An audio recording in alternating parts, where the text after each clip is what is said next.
እግዚአብሔር በዓለም ውስጥ በመከራ መካከል የምህረት የረድኤት የጥበቃ እጁን ስለዘረጋ መከራውን እያሳለፈ ስለኖረን ነው የተመቸን የመሰለን እንጂ ዓለም የመከራ ቋት፣ ዓለም የመከራ ጓዳ ናት። ዓለም የመከራ ቤት ናት። አብሶ ለአማኞች መከራ ፈተና መከራ ውስጥ መከራ ወደ ፈተና ይከታል። በፈተና ውስጥ ደግሞ አማኝ መከራ ሊመጣ ይችላል። ግን ፈተና እንዴት ይመጣል? ሰው በትዳር ውስጥ እያለ በትዳሩ የሚፈተን ሰው አለ። በልጆቹ የሚፈተን ሰው አለ። በንግዱና በስራው በትምህርቱ የሚፈተን ሰው አለ። በጤናው የሚፈተን ሰው አለ። ደግሞ ከዚህ ወጣ ስትሉ ደግሞ በሃይማኖት ውስጥ እያለ በክርስትናው የሚፈተናል። እየቆረበ የሚፈተን፣ እየተሰበከ የሚፈተን፣ እየዘመረ የሚፈተን፣ እየቀደሰ የሚፈተን፣ እያገለገለ የሚፈተን፣ እያመለከ የሚፈተን ብዙ ፈተና ውስጥ የሚገባ አማኝ አለ። ግን ሁሉም ይደናገጣል። ፈተና በክርስትና ውስጥ ስናይ አንዱ የአማኝ የጠንካራ አማኝ ጌጥ ነው። የጠንካራ አማኝ ምንድነው?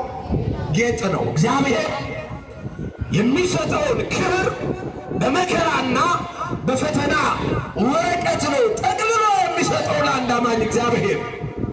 የሚገርመው ሽልማቱን ስንቀበል በመከራ ወረቀት የተጠቀለለ ነው። በፈተና ወረቀት የተጠቀለለ ሕይወት ነው የምንቀበለው። ግን ብዙዎቻችን ፈተና አንፈልግም። ፈተና በሶስት መንገድ ወደ አማኝ ይመጣል። በስንት መንገድ አልኳችሁ? በሶስት። አንደኛው ከዲያብሎስ የሚመጣ ፈተና፣ ሁለተኛው ከውስጣችን የሚመጣ ፈተና ነው። ያዙት በደንብ። አንደኛው ምን አልኳችሁ? ከዲያብሎስ የሚመጣ ፈተና ነው። ሁለተኛው ከውስጣችን የሚመጣ ፈተና ነው። ሶስተኛው ደግሞ ከውጭ ከሰዎች፣ ከአላውያን ነገሥታት፣ ከክፉ ሰዎች ወይም ደግሞ የገዛ ቤተሰቦቻችን ከምንላቸው ወንጌል ምን ይላል?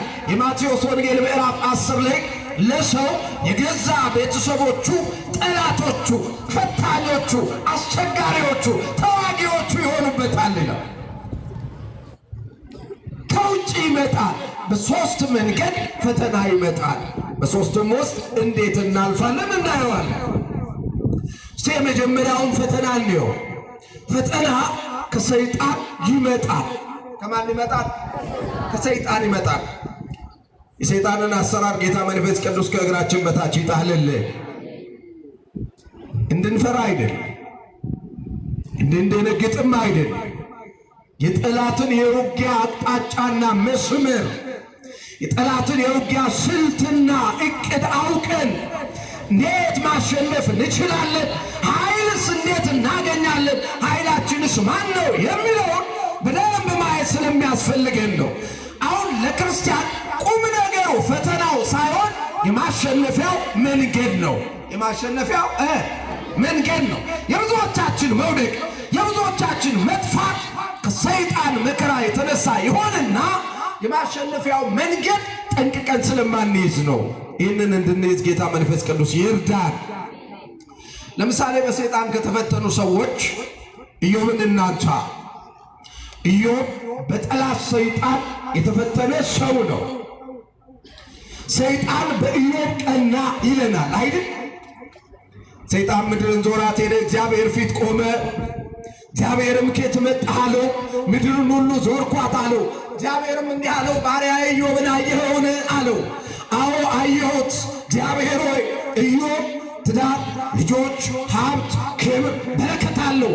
ስለዚህ አንተ ሊክድህ አይችልም አለው። እግዚአብሔርም ኢዮብን ከሀብቱና ከልጆቹ ነጥለውና ከዛ በኋላ እኔ ሊክድ አይክድ እንደሆነ በደንብ ታረጋግጣለህ ብሎ ሰይጣንን ወደ ምድር መለሰው። ሰይጣንም ወደ ኢዮብ መጣ። በአንድ ሌሊት ልጆቹ፣ ሀብቱ፣ ያለውን ነገር በሙሉ አሳጣው። እየሰማችሁ ነው አይደለ? የኢዮብ ታሪክን ብዙ ሳብራራ የማልቆየው ለዘመናት ያነበብነው የሰማነው የተማርነው ስለሆነ ነው። የኢዮብ እምነትና ጸሎት ከሁላችን ጋር ይሁን። ትዕግስቱን እንደ ልብስ ያልብሰን እግዚአብሔር። ኢዮብ ምን ነበር ያለው? እስቲ አለቁ ልጆቹ፣ ሀብቱ ወደመ፣ ሁሉም ነገር አበቃ። እዚህ መጽሐፈ ኢዮብ ምዕራፍ 1 ምዕራፍ 2 ላይ በደንብ ይዩት። ምን ነበር ያለው ኢዮብ? ሚስቱ ምን ነበር ያለች? ልጆቻችን ሞተዋል፣ ሀብታችን ወድመዋል፣ ንብረታችን ተቃጥለዋል፣ ከብቶቻችን አልቀዋል፣ ተዘርፈዋል፣ ምንም የለንም፣ ከክብር ተዋርደናል፣ አመልከዋለሁ፣ እከተለዋለሁ፣ እጠራዋለሁ የምትለው እግዚአብሔር ይህን ሁሉ መከራ አምጥቶብሃል። ስለዚህ ኢዮብ አለችው እግዚአብሔርን ስደበው፣ ከዛ ይገላግለናል፣ ይገለናል፣ ይግደል፣ በቃ ስደበውና ሙት አለች። አያችሁ፣ እዚህ ጋር ነው አሁን ቁልፉ ጉዳይ። እዚህ ጋር አንዳንድ ሰዎች በጣም ጸሎተኛ ስለሆኑ የሚፈተኑ የማይመስላቸው ሰዎች አሉ። ሁሌ ስለሚያስቀድሱ የሚፈተኑ የማይመስላቸው ሰዎች አሉ። ሁሌ ምጽዋት ስለሚመጸውቱ፣ ሁሌ ከኪዳን ስለማይቀሩ፣ ሁሌም ስለሚሰግዱ፣ ሁሌም ውዳሴ ማርያም የኪዳን ጸሎት ላይ ስለማይቀሩ የሚፈተኑ ማይመስላቸው ሰዎች አሉ።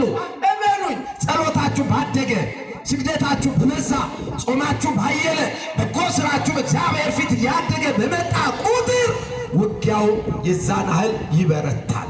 እየሰማችሁ ነው? እየተዋጋን ያለነው ከማጋራ ስለሆነ ከሰይጣንና ከዚህ ዓለም አሰራር ጋር። ለዚህ እኮ ነው ኤፌሶን ምዕራፍ 6 ላይ ቁጥር 14 ጀምሮ ስታዩት ምን አለ? ውጊያችን ከስጋና ከደም ጋር አይደለም አለ። ውጊያችን ከማና ከማ ጋር አይደለም፣ ከስጋና ከደም ጋር አይደለም። የምንዋጋው ከዚህ ዓለም ከጨለማው ገዢዎች ጋራ ነው አለ።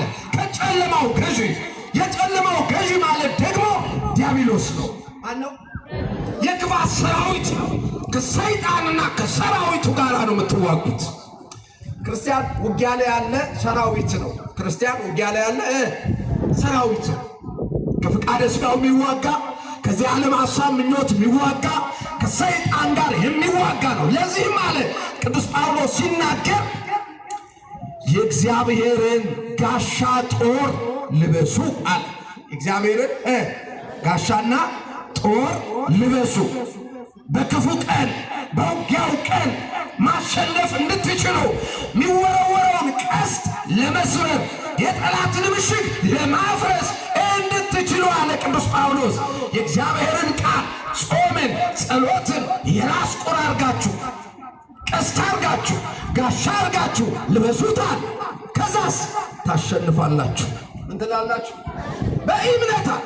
ለዚህ ነው አንደኛ ዮሐንስ ምዕራፍ 5 ላይ ስትሄዱት 5 ዓለምን የሚያሸንፈው እምነታችን ነው ይላል። እስኪ በሉ ዓለምን የሚያሸንፈው እምነታችን ነው። ምክንያቱም ሰይጣን በዓለም ውስጥ ብዙ የፈተና ስልቶች በእኛ ሕይወት ውስጥ አለ። የማይጸልይ ክርስቲያን፣ የማይጾም ክርስቲያን፣ የማይሰግድ ክርስቲያን፣ እግዚአብሔርን ያልታመነ ክርስቲያን፣ በእግዚአብሔር የማይደገፍ አማኝ፣ እግዚአብሔርን ኃይሉ ያላደረገ አማኝ መቼም ቢሆን ጠላት ዲያብሎስን ሊያሸንፍ አይችልም። ይሸንፋል። ዝም ብሎ ነው እግዚአብሔር። አንዳንድ ሰው አለ ሰይጣን ምን አቅም አለው የሚል ሰው አለ። እስኪ ልጠይቃችሁ፣ ሰይጣን አቅም አለው የለው? አለው የለው? ሰይጣን ካልጸለይክ አቅም አለው። ሰይጣን ካልጾምን፣ ሰይጣን እግዚአብሔር ላይ ካልተደገፈ፣ ሰይጣን በእግዚአብሔር ቃል ኃይል ካላገኘ፣ ኃይልን በሚሰጠን በክርስቶስ በጾም በጸሎት በስግደት በቁርባን በንስሐ በክብር ወደፊት ካልመጣን ሰይጣን ክፉ ተዋጊ ነው። ለጊዜውም ቢሆን የሚያዳክምበት የራሱ የክፋት ኃይል አለው። ግን አንዳንድ ፎክሩ ሰዎች አሉ። ሰይጣን በፉከራ የሚሸነፍ ጠላት አይደለም። ማን ያሸንፍልን? ማን ይጣልልን? ማን ጉልበት ይሆነን? እግዚአብሔር። በመናቅ ሰይጣንን በመናቅ አታሸንፉት። ሰይጣንን በመሳደብ ማሸነፍ። አንዳንዶቻችን አይታችሁ ሰይጣን እኔ ጋር ምን አባቱ ይሰራል? ምን አባቱ ራሱ ምንድነው? ስድቤ ማን? እንዴት በራሱ መለያ ሰይጣን ተዋግቶ ማሸነፍ ይቻላል? እንዴት በመታደብ ሰይጣን፣ እንዴት በመናገር ሰይጣንን መናቅ የምንችለው የእምነት ጉልበት፣ የጸሎቱ ጉልበት፣ የወንጌሉ ጉልበት፣ የዝማሬው ጉልበት፣ የአምልኮውን ጉልበት፣ የቁርባኑን ጉልበት ስንለብስ ነው መናቅ የሚቻለው። አለበለዚያ ግን እዛው እሱ ሜዳ ላይ በሶማሊያ እየተጫወቱ ሰይጣንን መናቅ ይቻላል? እየቃሙ ሰይጣንን መቃወም ይቻላል? እየሰከሩ ሰይጣንን መቃወም ይቻላል? እያሙ እያመነዘሩ ወንድሙን እየጠሉ ቂም በቀል ይዞ እየተባሉ እየሰረቁ ጉቦ እየበሉ አመፃ እያደረጉ እየተሳደቡ ሰይጣንን መቃወም ይቻላል? እነዚህ ስራዎች የማን ናቸው? ሰይጣን ሐሳብ ነው። ይሄ ክፉ ነገር የሰይጣን ሐሳብ ነው። የብዙዎቻችን መሸወድ እዚህ ጋር ነው። ይወላችሁ ብዙዎቻችን ስንሰራ የምንውለው የእሱን ሐሳብ ነው። ባፋችን ደግሞ የምንቃወመው እሱን ነው። ይሄ ደግሞ አይሆንም። ከዲያብሎስ ሽሹ። ከዲያብሎስ ምን በሉ? እሱም ከእናንተ ይርቃል። ወደ እግዚአብሔር ቅረቡ፣ እሱም ወደ እናንተ ምን ይላል? ቀርባል። እዚህ ያዕቆብ መልእክት ላይ ስታነቡት ከዲያብሎስ ራቁ። ምን በሉ? ራቁ። ከሐሜት ራቁ፣ ከውሸት ራቁ፣ ከዝሙት ራቁ፣ ከስጋር ራቁ፣ ከአምልኮ ጣዖት ራቁ፣ ከጠንቋዩ ቤት ራቁ፣ እርስ በርስ ከመጣላት ከመበላላት ራቁ፣ ከመሳደብ ከመናናቅ ራቁ። ትሕትናን ገንዘብ አድርጉ፣ ክፋትን ጥሉ፣ ፍቅርን ገንዘብ አድርጉ።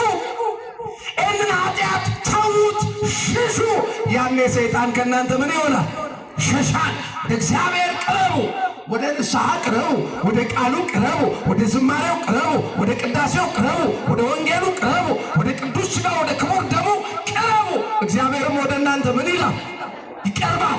ቅረቡ ሀቤው ያበርለኩም እኮ ነው ዳዊት በዚህ በመዝሙር 33 ላይ ወደ እሱ ቅረቡ እሱም ያበራላችኋል ተባለ።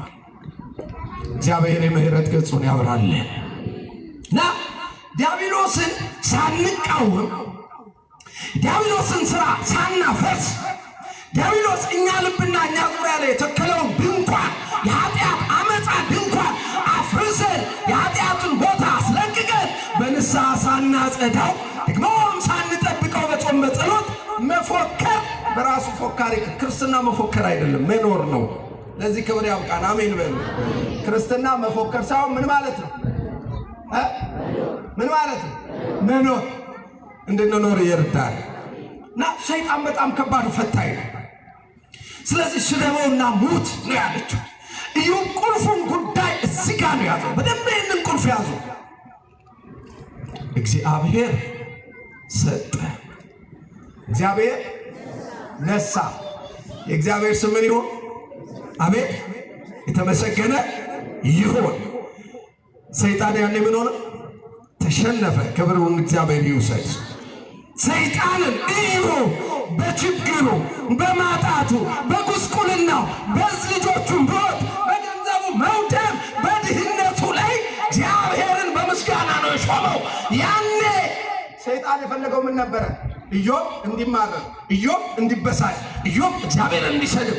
በኢዮብ ያልተሳካለትን ስራ በሚስቱ በኩል ነው የመጣው። እግዚአብሔር በሰዎች አድሮ የሚመጣውን ሰይጣን ያርቅልን። አሜን በሉ። ያኔ ጌታ ለማዳን በመጣ ጊዜ በመዋዕለ ሥጋዌው ስለ አይሁድ መከራ ስለሚቀበለው መከራ ሲያስብ ሰይጣን በጴጥሮስ አድሮ ጌታ ሆይ ተው አይሆንብህ አለው። ጌታም እንዲህ አለው፣ አንተ ሰይጣን ሂድ ከኋላዬ አለው። ጴጥሮስን አይደለም፣ በጴጥሮስ አድሮ ሊቀበለው ያለውን መከራ ሊያድነን ያለውን ማዳን ለማስተው ቢሮጠውን ቢሰማው ኖሮ ማለት ነው። መቼም አይሰማውም እንጂ ቢሆን ኖሮ ሊያረግ የነበረውን ሰይጣን ነው ወደኋላ የገሰጸው። አሁንም በሰዎች አድሮ የሚያዳክመን መንፈስ ጠላት ሰይጣንን ጌታ መንፈስ ቅዱስ ከእግራችን በታች ይጣልልን። እንደዚህ ነው የሚሆን። ኢዮብ በሚስቱ ብቻ አይደለም፣ በጓደኞቹ መጥቷል። በኤልፋዝ በነበልዳዶስ ሰይጣን የሆነ ሰዓት ኢዮብን በምክርና በሐሳብ ጥሩ በሚመስል ወሬ ሲያዳክመው እንዲህ ነው ያለው ኢዮብ መጽሐፈ ኢዮብ ምዕራፍ 13 ላይ ቁጥር 2 እስከ 5 እንዲህ አለ፣ እናንተ የምታዳክሙ አጽናኞች አላቸው። ምን አላቸው? እናንተ ምን የምትሉ የምታዳክሙ ምኖች ያጽናኑታል፣ ግን እያዳከሙት፣ ግን እያሰነፉት ነው። ኢዮብን አያችሁ፣ በሚስቱ ያልተሳካለት በትዕግስት ያሸነፈው ሰይጣን በጓደኞቹ በኩል የመጣው ልብ አድርጉ። ግን ምን አለ? ምዕራፍ 13 ቁጥር 13 ላይ መጽሐፈ ኢዮብን ስታዩት እንዲህ አላቸው፣ ቢገለኝ እንኳን። እኔ በጣም የሚገርመኝ ቃል ነው። ይህን ቃል በእምነት እንድንኖረው እሱ ይርዳል። ቢገለኝ እንኳን አለ። ምን ቢለኝ እንኳን? ልጆቼን መውሰድ አይደለም፣ ንብረቴ መውደሙ አይደለም፣ እኔ በቁስል መመታቴ አይደለም፣ እኔ ሰውነቴ በትል መመታቱ አይደለም፣ እኔ መሰቃየቴ መዋረዴ አይደለም። ቢገለኝ እንኳን አለ እሱን ስጋዬን በጥርሴ ነክሼ በትዕግስት እጠብቀዋለሁ። ለዚህ ክብር ያብቃል፣ ያብቃል። እንችል ይሁን እንደዚህ ያለውን መከራ ገዳም ብዙ ጊዜ በሱባኤ መቆየት እንችል ይሆን? ጸበል ቦታ በብዙ ትዕግስት መቆየት እንችል ይሆን? ቢገለንም ቢሰጥም ቢነሳም ቢያሳምምም ቢገልም ቢያድንም እግዚአብሔር በኔ ላይ ንጉሥ ነው ብለን እሱን በትዕግስት እንጠብቀው ይሆን ወይስ ጥለን እንሄድ ይሆን? ብዙዎቻችን እኮ ሱባኤ አቋርጠናል፣ አኩርፈን ጸሎት ዘግተናል፣ ውዳሴ ማርያሙን አጥፈናል፣ ከቅዳሴ ቀርተናል፣ ከኪዳኑ ቀርተናል። ለምን ሲባል ተስፋ ቆርጥ። አስቡት እላችሁ በሚስቱ አልፎ በጓደኞቹ የመጣውን ጠላት በትዕግስት በእምነት ነው እስከ ሞት ድረስ ታምኖ ድል እየነሳው የሄደው። ምክንያቱም ትዕግስት ሰይጣንን ማሸነፊያ አንዱ ቁልፍ ስለሆነ ትዕግስቱን ያልብሰን። አሜን በሉ። ትዕግስት የመንፈስ ቅዱስ ፍሬ ነው። በሕይወቱ አንድ ክርስቲያን ትዕግስት ከሌለው ዲያብሎስ በሕይወቱ የከፈተውን ፈተና ማሸነፍ አቤት። ለዚህ እኮ ነው ርዕሳችን ብፁዕ ብእሲ ዘይትዕገሥ ለእኪት አለ። በፈተና የሚጸና በፈተና የሚቆይ በፈተና የሚታገስ ሰው ብፁዕ ነው፣ የተባረከ ነው። ኢዮብ እዚህ ጋር ነው። ሲያጣ አመስጋኝ ሆነ፣ አላማረም። ሲሞቱበት አመስጋኝ ሆነ፣ አላማረም። በጓደኞቹም ሲመጣ አመስጋኝ ሆነ፣ አላማረም። በመጨረሻው ትዕግስትና ትጋትን አሳየ። እግዚአብሔር ነገሩን ፈጸመለት። ለዚህ ያዕቆብ ምን አለ? ምዕራፍ 5 ቁጥር 6 ላይ በትዕግስት የጸኑትን ብፁዓን እንላቸዋለን። ኢዮብ እንደታገሰ ሰምታችኋል፣ እግዚአብሔርም እንደፈጸመለት አለ። እግዚአብሔር ምን እንዳለለት? እንደፈጸመለት፣ ጠላትን እንደረታለት፣ ክብሩን እንደመለሰለት፣ ለኢዮብ ጽድቁን እንደገለጠለት አይታችኋል። እዚህ ይመጣል ሰይጣን፣ ፈተና አለ፣ ግን አንፈራው። ማስላለ ጠላት አለ፣ ውጊያ አለ፣ ፈተና አለ። ከዲያብሎስ የሚመጣ ፈተና አለ። በትዳራችን ሊመጣ ይችላል።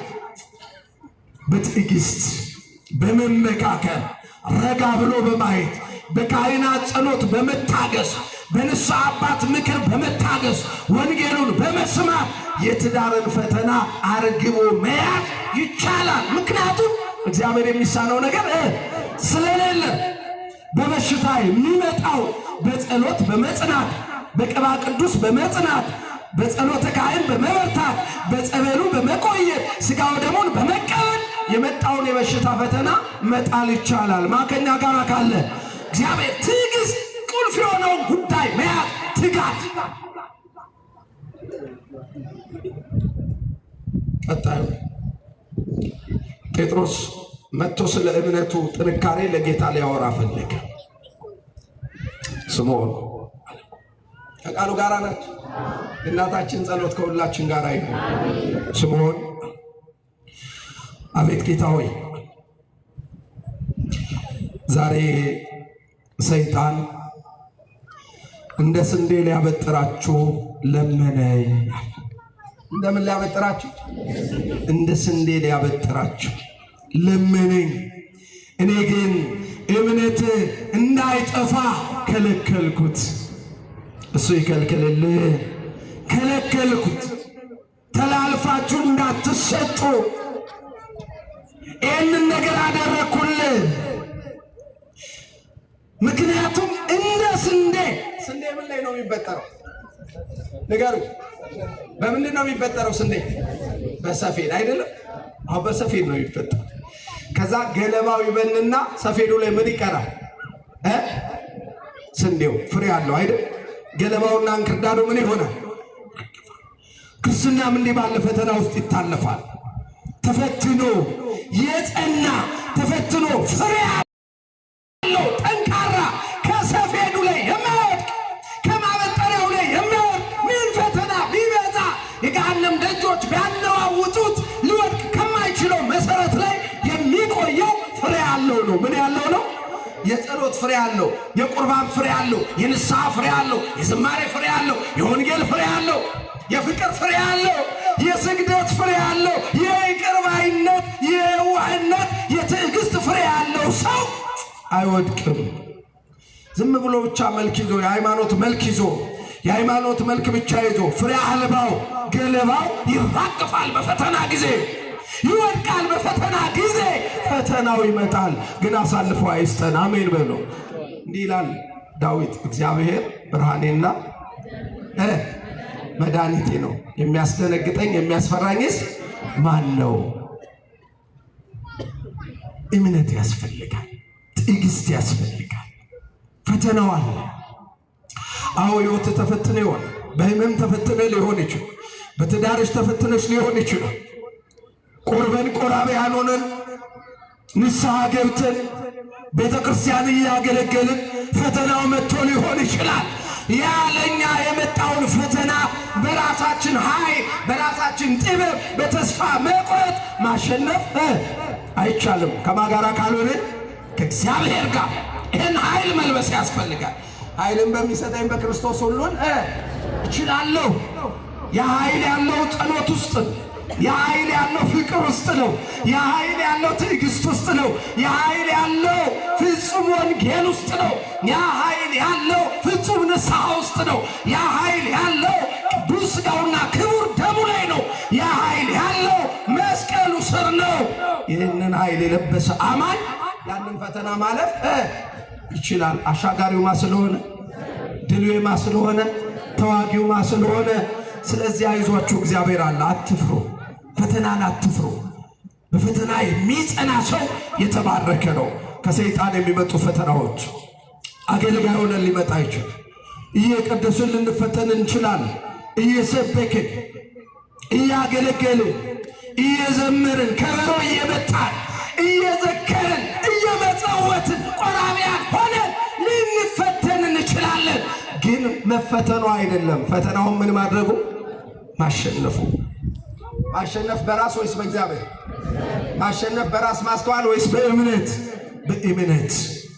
ይህን የምናልፍበትን ጉልበት መድኃኔዓለም ያስታጥቀ። ስለዚህ ፈተናው ሲበዛ አትሽሹ፣ ከመጀመሪያው ይልቅ ጠንክሩ። እየጸለይን ፈተናው ከበዛ፣ እየጾምን ፈተናው ከበዛ፣ ያስቀደስን ፈተናው ከበዛ፣ የተጠመቅን ፈተናው ከበዛ፣ ጥለናት የመጣናት ዓለም እንደገና የጎተተችን ጠላት በቀድሞ የኃጢአት ትውስታና ትዝታ ሰንሰለት ሊስበን የሚታገል ከሆነ እግዚአብሔር ከዚህ ያድነኛል እያላችሁ በእምነት በስግደት ላይ ስግደት፣ በጾም ላይ ጾም፣ በፍቅር ላይ ፍቅር፣ በንስሐ ላይ ንስሐ፣ በቁርባን ላይ ቁርባን እያሳደጋችሁ ሂዱ። ከዛ ወደ በነፍሶቻችሁ ጠጋ በሉ። አባቴ ፈተና እየበዛ ነው፣ በጸሎት ያስቡኝ፣ በጸሎት ያግዙኝ በሏቸው። ያን የጻድቅ ሰው ጸሎት በስራዋ እጅግ ኃይልን ታደርግላቸዋለች። የካህኑ ጸሎት።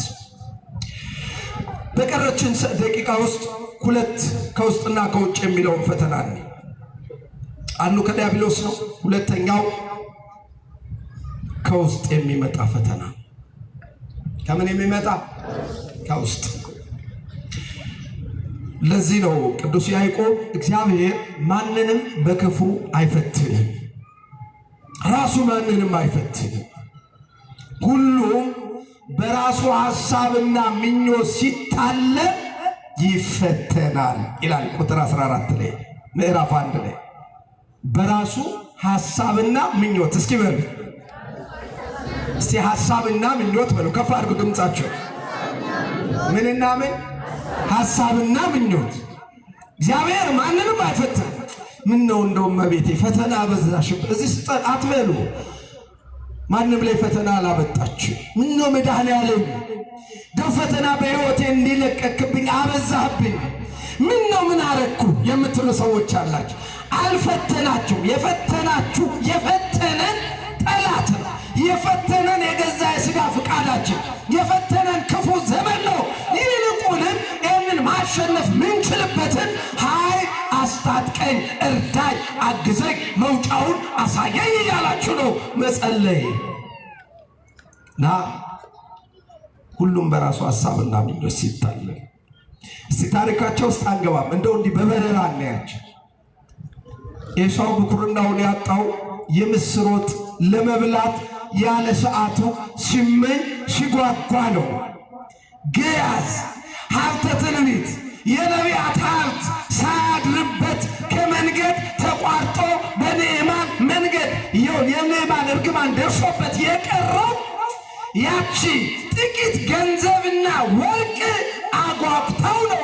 ከእግዚአብሔር ይልቅ ከነቢዩ ከኤልሳ ጸሎትና ምክር ይልቅ የንዕማን ገንዘብና ወርቅ አጓጉቶት በእግዚአብሔርና በእግዚአብሔር ሰው ላይ ዋሸ ይላል። ይሁዳ ጌታን የሸጠው ስንት ብር አጓጉቶት ይመስላችኋል? አይሰማም? 30 ብር አይደል? በጣም ልብ ውስጥ ሂሳብ ሲሰራ ነበር። ሰው በሐሳቡ ነው የሚፈተነው። ሁልጊዜ ለዝሙት የምታስባትን ልጅ የምትወድቅባት ናት። ሁልጊዜ የምታስቢው ሰው አንድ ቀን የምትወድቅበት ይሆናል። ሁልጊዜ የምናስባት ዓለም፣ የምናስባቸው ጭፈራ ቤቶች፣ የምናስባቸው የዝሙት አልጋዎች፣ የምናስበው ሀብት፣ የምናስበው ሁሉ እዚህ ዓለም ላይ ያለው ነገር አንድ ቀን እግዚአብሔርን ከእጃችን ይነጥቀናል። እግዚአብሔርን ክብርና ጸጋ የምናጣበት መንገድ ይሆናል። ሰው በራሱ ሐሳብ ሲመኝ ነው ሲታለል የሚፈተነው። ምኞት ክፉ ነው። የሥጋ ምኞትን ከልባችን ያርቅልን እና ይሁዳ ይውላችሁ ያቺ 7 አጋንንት ይወጣል። ማነው? ማርያምን ተፍረት የተባለችዋ ሴት ከዝሙቷ ኃጢአት ክርስቶስ ይቅር ያላት ደግሞም የወደዳት ወደ ትንሣኤውም ክብር እንድታይ እንድትመሰክር ለመታሰቢያ ስም የሰጣት ሴት የ300 ዲናር ሽቶ ገዝታ አምጥታ የክርስቶስ እግር ላይ ስታርከፈክፍ ይሁዳ ምን አለ ይላል ዮሐንስ ወንጌል ምዕራፍ 12 ላይ ስታነቡት ይሄ ተሽጦ ለድሆች ቢሰጥ ያጸድቃት ነበረ አለ። ለምኖች ቢሰጥ ስንት ብር? 300 ብር። 300 ብር። ይሁዳ ሐዋርያት ገንዘብ ያዥ እና ከ11 የሚባል የአስራት በኩራቱን ስርዓት እዚህ ጋር ደግሞ ይሁዳ ለድሆች የተጨነቀ መስሎ ከ300 ላይ ከ11 ሲሰሩ ስንት ይሆናል? ከ11 ስንት ነው? ከ110 ከ110 ከ330 ያችን ያስባታል፣ ይመኛታል። ሁሌ አገኛት። ክርስቶስን ለመሸጥ ሲደራደር ከፍ አርጎም ዝቅ አርጎም አልጠየቀ። ነገረ ትንቢት ነገረ ነገሥታት እዚህ ምስጢር ውስጥ ቢኖሩ ይሁዳ ግን 30 ብሯን ተመኝቷታልና ጌታን አሳልፎ በስንት ብር ሸጠው? በ30 ብር። ሰው በራሱ ምኞት በራሱ ፍላጎት ሲታለል ነው የሚፈተነው። አሁን ብዙ ወንዶች በሴቶች ስትጎዱ መታችሁ እግዚአብሔር ላይ ነው የምታለቅሱት። እግዚአብሔር ያጽናናቸው፣ አሜን በሉ።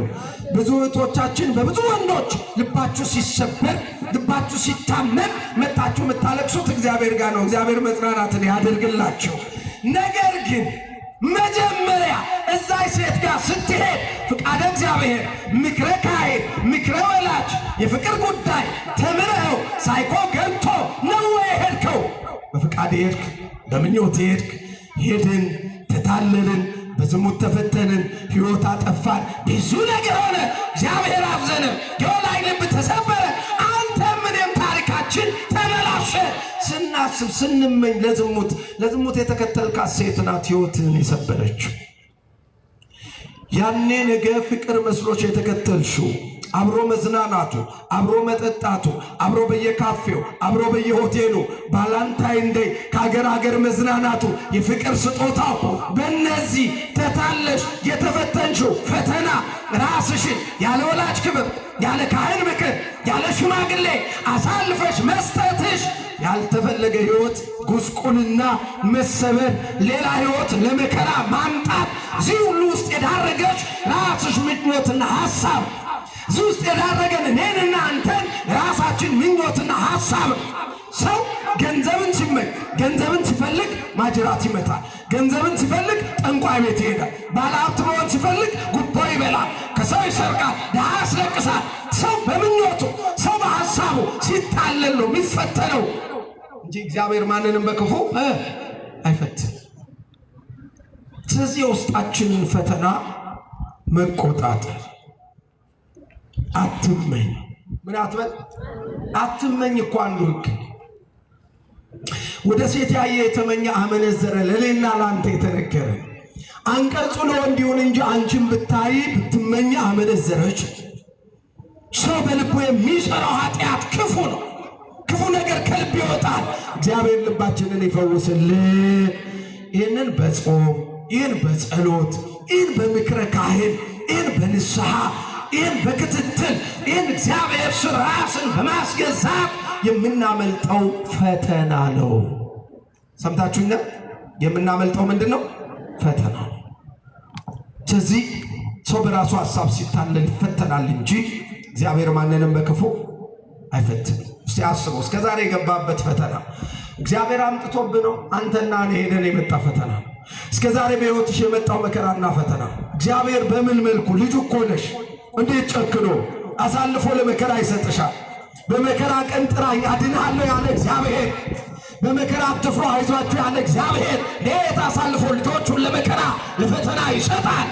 ግን ለክፉ ሐሳብ ስንሳ ጠጥቶ መስከር፣ ጠጥቶ መጨፈር፣ እንደፈለጉ መሆንን በልባችን ስንመኘው የሚመጣው ጥፋት ትልቁን ቦታ ይይዛል። ስለዚህ አትመኙ። መመኘትም ካለ ምኞት ካሸነፈን በጾምና በጸሎት በስግደት በአባቶች ጸሎት እየታገዛችሁ ለማለፍ ትጉ። እግዚአብሔር ትዕግስቱንና ጽናቱን ይስጣችሁ። የመጨረሻው መዝጊያችን ከውጭ የሚመጣ ፈተና ነው። እሱን የያዝልን። ቅድም እንዳልኳችሁ ለሰው የገዛ ቤተሰቦቹ ጠላቶቹ ይሆኑበታል። እናም ብዙዎቻችን በሰው እንፈተናለን። የገዛ ወንድሞቻችን፣ የገዛ ጓደኞቻችን፣ ባልንጀራዎቻችን፣ የምንወዳቸው ሰዎች የመፈተኛችን ምክንያት ይሆናል። የሚያወሩት ወሬ፣ የሚያመጡብን መከራ፣ ቅንዓታቸው ወይም ደግሞ ለእኛ በጎ ያደረጉ መስሏቸው የሚወስዱን መንገድ፣ እነዚህ ሁሉ ከውጭ የሚመጡ መከራዎች። ሌሎች ደግሞ እኛ ለጥፋት ለኃጢአት ለሞት ሲፈልጉን ሲጎትቱን የሚመጣብን ፈተና ነው። ለምሳሌ ዮሴፍን ውሰዱት። ዮሴፍ በግብፅ ተሽጦ በንጉሥ ቤት ሳለ ጲጥሲፋራ ለዮሴፍ ሁሉንም ግዛት ንብረት አስረክቦ ሲሄድ ሚስቱን አልሰጠው። ሚስቲቱ ግን ዓይኗን ጣለችበት ይላል ዘፍጥረት 34 ላይ። ወደ ዮሴፍም ለዝሙት ግብዣ መጣች። ዮሴፍንም እንብላ፣ እንጠጣ፣ አብረን እንተኛ፣ ደስ ይበለን አለችው። ዮሴፍ አንቺ የንጉሥ ሚስት ነሽ፣ የገዢ ሚስት ነሽ። ንጉሥ ከአንቺ በቀር ሁሉንም ሰጥቶኛል። ይህንን አላደርግም። ይህን አላደርገው ትልቁ ጉዳይ እግዚአብሔር የሚባል አምላክ አለኝ አላት። ማን የሚባል ቃል በቃል ምን ይላል? እኔ በእግዚአብሔር ፊት ኃጢአትን አልሰራም አለ ይላል። በማፊት የወዴት ነው እግዚአብሔር ፊት? ንገሩኝ፣ ወዴት ነው? በግራ በቀኝ በፊት በኋላ ይባላል። ባለንበት ሁሉ ማን አለ? እግዚአብሔር አለ። የትም ብትሆን ከተማ ውስጥ፣ ዓለም ውስጥ፣ ቤት ውስጥ፣ ቤተሰብ አንዳንድ ሰው አለ ቤተ ክርስቲያን እንደ መልአክ መንገድ ላይ እንደ ጻድቅ የሚያደርገው ቤት ውስጥ ሰይጣንን ቁርጥ ብሎ የሚኖር ሰው አለ። መንገድ ላይ ትዕይትን ነው፣ ቤተ ክርስቲያን ትዕይትን ነው። ቤት ውስጥ ጭራቅ የሚሆን ሰው አለ። ለሰው መልካም ታጋሽ የሚመስል ነገር ግን በሕይወቱ በክርስትናው ቤተ ክርስቲያን ውስጥ ደግሞ ለአንዳንድ ሰዎች ቀጋ የሆኑ ሰዎች፣ ፈተና የሆኑ ሰዎች።